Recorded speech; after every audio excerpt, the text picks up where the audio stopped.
ਮੈਂ ਅਸਲ ਦੇ ਵਿੱਚ ਮਸਜਿਦ ਵਾਸਤੇ ਇੱਟਾਂ ਲੈਣ ਲਈ ਆਇਆ।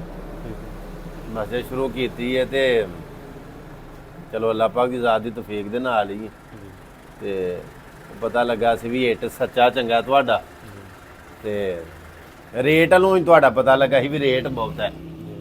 ਮੈਂ ਕਿਹਾ ਵੀ ਰੇਟ ਬਹੁਤਾ ਹੈਗਾ ਤੇ ਕੋਈ ਵਜ੍ਹਾ ਜ਼ਰੂਰ ਹੋਏ ਦੀ ਜਿਹੜਾ ਉਹਨਾਂ ਰੇਟ ਬਹੁਤਾ ਰੱਖਿਆ। ਉਂਝ ਕੀ ਰੇਟ ਚੱਲਦਾ ਪਿਆ? ਰੇਟ ਸਾਡਾ 21,000 22,000। ਮਸਜਿਦ ਵਾਸਤੇ ਕੀ ਰੇਟ ਲਾਓਗੇ? ਮਸਜਿਦ ਵਾਸਤੇ ਪਹਿਲੇ ਨੰਬਰ ਤੇ ਸਾਡੇ ਕੋਲ ਘੁੰਮਣ ਸਾਹਿਬ ਗੁੰਜਾਇਸ਼ ਕੋਈ ਨਹੀਂ ਮਾਲ ਦੀ। ਅਸੀਂ ਮਸਜਿਦ ਦੀ ਵੈਸੇ ਵੀ ਖਿਦਮਤ ਕਰਦੇ ਆਂ ਤੇ ਠੀਕ ਹੈ ਤੁਹਾਨੂੰ ਮਾਲ ਅਸੀਂ ਆਪਣੇ ਮਤਲਬ ਭੇਜ ਦਿਆਂਗੇ। ਠੀਕ ਹੈ ਠੀਕ ਹੈ ਆਪ ਤੁਸੀਂ ਸਾਨੂੰ ਦੱਸਿਓ। ਠੀਕ ਹੈ ਵੈਸੇ ਸਾਡੇ ਕੋਲ ਮਾਲ ਦੀ ਗੁੰਜਾਇਸ਼ ਕੋਈ ਨਹੀਂ 15-20 ਦਿਨ 15-20 ਦਿਨ ਨਹੀਂ ਉੱਥੋਂ ਵੀ ਨਹੀਂ ਲੱਭ ਸਕਦੇ। ਤੂੰ ਪੱਠਿਆਂ ਤੋਂ ਗੁੰਜਾਇਸ਼ ਕੋਈ ਨਹੀਂ। ਇੱਟਾਂ ਹੀ ਨਹੀਂ ਪਈਆਂ ਲੱਭਦੀਆਂ ਤੇ ਜੇ ਇੱਟਾਂ ਹੈ ਵੀ ਨੇ ਤੇ ਫਿਰ ਬੜੀਆਂ ਮਹਿੰਗੀਆਂ। ਲਓ ਹਾਂ ਪੁੱਛਦੇ ਹਾਂ ਹੁਣ ਇਹਨਾਂ ਪੱਠੇ ਵਾਲਿਆਂ ਨੂੰ ਜੇ ਤੇ ਇੱਟਾਂ ਲੱਭ ਜਾਣ। ਅੱਲਾ ਦੇ ਘਰ ਦਾ ਕੰਮ ਹੈ ਕਿਹੜਾ ਆਪਣਾ ਘਰ। ਹਾਂਜੀ ਭਾਜੀ ਕੀ ਹਾਲ ਹੈ? ਠੀਕ ਠਾਕ ਹੋ? ਵੱਲ ਰਾਜ਼ੀ ਹੋ? ਆਏ ਆ ਤੁਹਾਡੇ ਕੋਲ ਇੱਟਾਂ ਲੈਣ ਵਾਸਤੇ। ਇੱਟਾਂ ਕਿਦੋਂ ਮਿਲਣ ਦੀਆਂ? ਜਿਹੜੇ ਪਾਸੇ ਵੀ ਜਾਣਾ ਪਿਆ ਇੱਟ ਨਹੀਂ ਲੱਭਦੀ ਕੀ ਵਜ੍ਹਾ? ਪੱਠੇ ਬੰਦ ਹੋ ਗਏ ਹਨ। ਅੱਛਾ ਅੱਛਾ ਉਹ ਲੇਟ ਚੱਲੇ ਨੇ। ਅੱਛਾ ਅੱਛਾ ਉੱਥੇ ਗਾਹਕ ਬਹੁਤੇ ਨੇ। ਇੱਟਾਂ ਥੋੜੀਆਂ ਭਾਠਿਆਂ ਦੇ ਵਿੱਚ ਪੱਕਦੀਆਂ ਨੇ। ਸੌਣ ਚ ਬੰਦ ਹੋ ਗਈਆਂ ਬਾਰਿਸ਼ਾਂ ਨਾਲੇ ਜ਼ਿਆਦਾ 4 ਮਹੀਨੇ ਬਾਰਿਸ਼ਾਂ ਰਹੀਆਂ। ਹਾਂ ਠੀਕ ਹੈ ਠੀਕ ਹੈ। ਉਂਝ ਮੈਨੂੰ 10,000 ਰੇਟ ਚਾਹੀਦੀ ਹੈ। ਇੱਟ ਦਾ ਕੀ ਰੇਟ ਹੈ?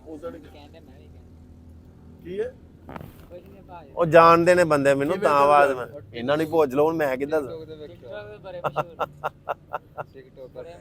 ਇਹ ਵੀ ਘੁੰਮਣ ਨੇ ਮੁਬਸ਼ਰ ਹਰੀ ਇਹਨਾਂ ਦਾ ਇੱਕ ਪੱਠਾ ਉਹ ਉੱਥੇ ਪਰਾਂ ਮੈਂ ਗੁਜਰ ਕੁੱਲੇ ਤੇ ਉਹ ਆਇਆ ਸਾਂ ਇਹਨਾਂ ਦੇ ਕੋਲ ਤੇ ਆਖਣ ਲੱਗੇ ਇੱਟਾਂ ਸਾਡੇ ਕੋਲ ਕੋਈ ਨਹੀਂ ਤੁਹਾਡਾ ਨਾਂ ਲਿਆ ਨੇ। ਆਖਣ ਲੱਗੇ ਬੜੇ ਅੱਛੇ ਬੰਦੇ ਨੇ ਪਤਾ ਕਰੋ ਇੱਟ ਤੁਹਾਨੂੰ ਲੱਭ ਜੇ ਦੀ। 0333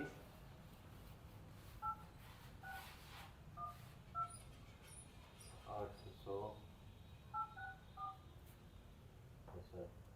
ਚਲੋ ਮੈਂ ਫੋਨ ਕਰ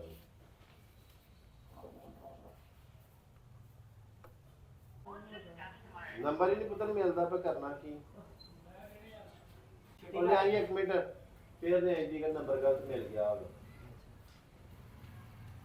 ਇਹ ਮੁੰਸ਼ੀ ਦਾ ਨੰਬਰ ਨਹੀਂ ਜੀ? ਠੀਕ ਹੈ ਤੇ ਮੁੰਸ਼ੀ ਦਾ ਦੇਣਾ ਹੀ ਯਾਰ। ਮੁੰਸ਼ੀ ਨਹੀਂ ਉਹਨਾਂ ਦਾ ਨੰਬਰ ਨਹੀਂ ਹੈ। ਕਿਹਦੇ ਨਾਲ ਗੱਲ ਹੋਈ? ਕਿਹਦੇ ਕੋਲ ਮੱਥੇ ਲੱਗਾ? ਮਾਰਕਾਂ ਨਹੀਂ ਕਰੀ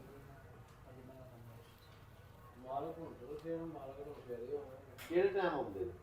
ਸਵੇਰੇ ਭਾਵੇਂ ਤੁਸੀਂ ਫਸਟ ਟਾਈਮ ਆਇਓ ਮਾਲ ਪੜ ਕੇ ਇੱਥੇ ਪਹੁੰਚ ਜਿਓ 8-9 ਵਜੇ ਨੂੰ ਆ ਜਾਓ ਤੁਸੀਂ।